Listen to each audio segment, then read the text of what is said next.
자, 오늘은 직장인이 가장 많이 쓰는 기능 중 하나이면서 가장 어려워하는 기능을 설명드리겠습니다. 바로 피벗 테이블인데요. 피벗은 영어로 중심점이라는 뜻을 갖고 있습니다. 엑셀에서는 특정한 데이터들을 기준으로 그룹핑 한다고 생각하시면 편합니다. 밑에 있는 데이터를 예로 들어 드리자면 날짜나 구매자명, 상품명, 판매 수량, 판매 단가 등으로 표를 새롭게 재그룹핑 한다고 보시면 됩니다. 데이터가 일정 크기 이상이 된다면은 표를 함수로만 분석하기는 어느 정도 한계가 있습니다. 이럴 때 사용하게 되는 것이 피벗 테이블입니다. 일반 표의 기능으로 데이터들을 구경해 볼까요? 홍길동이라는 구매자의 구매 상품 종류, 판매 수량, 판매 단가를 직접 서치해서 알아볼 수 있기는 합니다. 이렇게 구매자명을 기준으로 오름차순, 내림차순 정렬을 할 수도 있고요.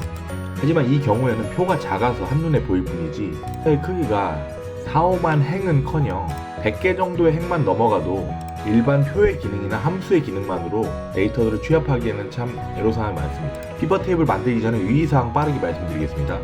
먼저 헤더라고 불리우는 열 이름에 공란이 있어서는 안 됩니다. 그리고 데이터 내부에 어떠한 셀 병합도 있어서는 안 되고요. 기본적으로 이 두 가지 요건만 충족해 주신다면 피벗 테이블 생성하는데 큰 어려움은 없을 겁니다. 먼저 범위를 선택해 주시고요. 삽입 메뉴에서 피벗 테이블 버튼을 눌러줍니다. 범위가 헤더까지 올바르게 설정된 걸 볼 수 있죠. 그 다음 확인 버튼을 눌러주면 끝. 이곳에 피벗 테이블의 근간이 되는 표에 헤더가 있는 것을 볼 수가 있죠. 초반부에 말씀드린 대로 피벗 테이블의 핵심은 그룹핑입니다. 이런 헤더들을 기준으로 표를 자유롭게 분석해 볼 수 있는 것이 피벗 테이블입니다. 먼저 날짜 정보를 행에 옮겨 넣어 볼까요? 보시는 것처럼 날짜 정보가 아래로 쭉 이어진 걸 볼 수가 있습니다.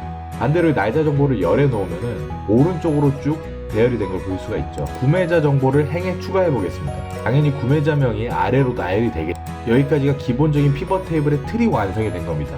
이제는 어떤 값을 출력해 줄지만 결정해 주면 되는데요. 이번 예제에서는 판매 수량을 기준으로 피벗을 해보겠습니다. 판매 수량을 출력할 값 쪽에 드래그를 해주시고요. 클릭해서 값 필드 설정을 열어주세요. 저는 이번에 판매 수량의 합계를 볼 겁니다. 보시는 것처럼 구매자나 날짜별로 판매 수량이 그룹핑 된 걸 볼 수가 있죠. 이번에는 구매 횟수를 카운트 해보겠습니다.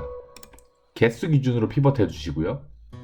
보시는 것처럼 각 소비자의 일자별 구매 횟수를 볼 수 있습니다. 구매자별 평균 구매 개수도 이런 식으로 볼 수가 있겠죠. 피벗 테이블에서 당연히 셀 서식이 동작을 합니다. 필요 없는 값은 이렇게 창 밖으로 드래그해서 제거도 할 수 있습니다.